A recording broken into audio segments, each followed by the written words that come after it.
Hey everyone, it's Matt here, the TokuDragon, and today we're going to be talking about some news that isn't really that good about the recent Dekaranger DVD box set by Shout Factory. So let's get into it right now. So from what I've been seeing online, and I will be posting some of this down in the description box down below, would highly suggest reading these threads and checking it out. Apparently some subs, specifically some terms, and even some lines themselves, have been taken from Fansubs, which is definitely not good at all, especially because these fan subs weren't credited and none of these creators were paid or compensated in any which way. So this is definitely very, very bad. There were some people saying, oh, but if they're fan subs, then they're good. Well, the thing is that they're not directly taken. Some of them are reworded, and there are some terms that are taken that some have been saying online aren't necessarily the best terms to use for certain lines, but they were still taken anyway. And if you're not really familiar with how translation works, translation is not a science, it is an art form. So you can look at different fan subs, or just different subs in general, not just ones that are done by fans, and see different interpretations of how different lines were done.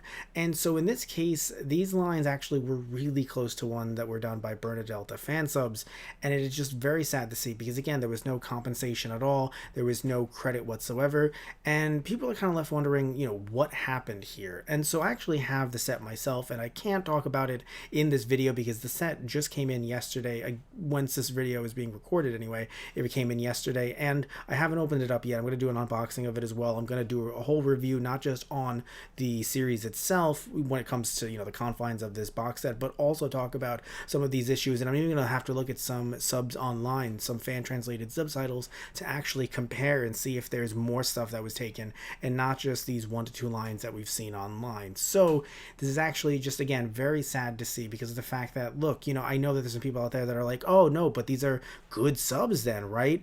But when we're not crediting creators here and we're just kind of taking from stuff online and acting as if, these are sets that cost money, right? When you look at online versions, online translations, they're for free for a reason. So to not have any kind of compensation whatsoever, to just kind of be charging for that work and just kind of rewording it a little bit, kind of like changing the test answers around, that's not good at all. Now, there was some discussion floating around online that apparently these subs were commissioned the same time the O-Ranger ones were, and if you're not familiar with how this process works, when you look at larger series like this, especially with how the, how quick they come out, and I know Sentai has been a little bit slower, but remember when it wasn't? Remember when there was a lot of Sentai coming out, just like, by the way, with Mill Creek and Ultraman? These subtitles aren't being done by, like, one translator being given kind of like a Bible, which is essentially like a list of terms and whatnot, usually used in theater, but, not given a list of terms and whatnot and being told, hey, you translate the whole show and we will give you as much money as possible, don't you worry. All right, you have all the time you need, okay? No, that's not how it happens. Usually these companies, these US companies who license these shows from Japan, will actually go to larger companies called translation houses that actually end up contracting different translators, and they're like, hey, listen, you will work on these 13 episodes, here is your time limit, and also go to hell. And they're like, why did you tell me to go to hell? And they're like, sorry, it's just standard corporate practice, we're sorry. And so, no, but for real, the all jokes aside, like, they are not treated as well as you would think, they are not paid as well as you would think, and they have these really short deadlines. They have to get it out when they get it out. And again, they're not talking to each other, not really. Sometimes they're given lists of terms and whatnot, especially with a contractor like Toei. I would imagine they would be, but also technically the contractor isn't Toei in this case, because Toei is given the rights to Hasbro. So I don't know if Hasbro is giving Shout Factory a list of, terms and what they should be and should not be. Unsure about that. We've also seen some issues with terms in the Zook Ranger set, if you don't remember that. And again, that's because of the fact that, different teams will translate different, or different translators will translate different amounts of episodes, different batches of episodes. So when it came to the O-Ranger set, those actually seem to be lifted from fan subs as well, I believe from Millionfold Curiosity. So it is something that happened back then. And again, they might have been, contracted at the same time from what I've been hearing online, which even though Dekaranger came later than, of course, Abaranger, and definitely when it came to release-wise, 5-man, however, those may have been contracted under the, before the E1 banner came into play. And if that's the case, that would make sense, because I believe because of the O-Ranger controversy, behind the scenes there was some scuttlebutt, there was some talk, there was a rumor that Shout Factory actually switched translation houses.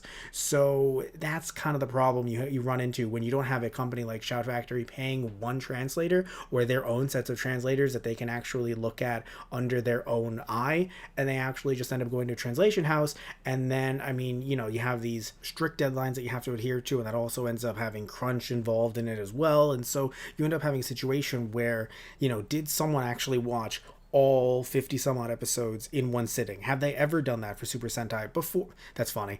Out of context, this is a hilarious thing. No, doing that before the releases were actually completely finished up. I'm sure someone actually did that to, you know, author the discs, of course. But were they also checking for things like this? Probably not. They were making sure that there weren't any like typos and whatnot, but this isn't something that you can just fix with someone who doesn't know Japanese, who doesn't know about, you know, the fact that there are fan translations out there. And look, it can be difficult for any company really to keep track of. We're not asking for them to keep track of, like, you know, Portuguese fan subs or Italian fan subs or anything like that of any language, right? It's just the fact that there are multiple different versions of this, of Dekaranger specifically, that have been translated. They should be giving it a once over to make sure that there's no, like, you know, weird terminologies and whatnot that are, you know, that would not have been come to normally, that may have been taken from the series itself, the fan translated version, because without that, you're definitely going to have some people who eventually are going to just not want to buy your product. So hopefully they, you know, look over this in the future. And honestly, the easiest way to make sure that something like this doesn't happen is to hire the translators yourselves. It does cost a bit more. There is a little bit more oversight that needs to happen, you know, a bit more money and resources into that. But at the end of the day, you're not going to get something like this happening. If you go to a translator that you know, that, you know, is trusted, not even in the tokusatsu community specifically, just a translator who has done this before, and you can confirm that, whereas, you know, in this case, they're actually translating a different company entirely. But when they screw up, Shout Factory is the one who takes the hit. And to be more frank, it's not Shout Factory, really. It's us, the fans, that are taking the hit. So I will be watching this, and I will be doing the unboxing again, just to see if there's anything else that just seems off about this, and, you know, talking about the actual release itself. But this is definitely not some good news, and I wanted to talk about it because, you know, it's something that definitely affects all of us, and something that might, you know, end up affecting your purchase. So if you like this video, then thank you. Please remember to like and subscribe. Love y'all, take care, and I hope you tune in next time. So, I'll see ya.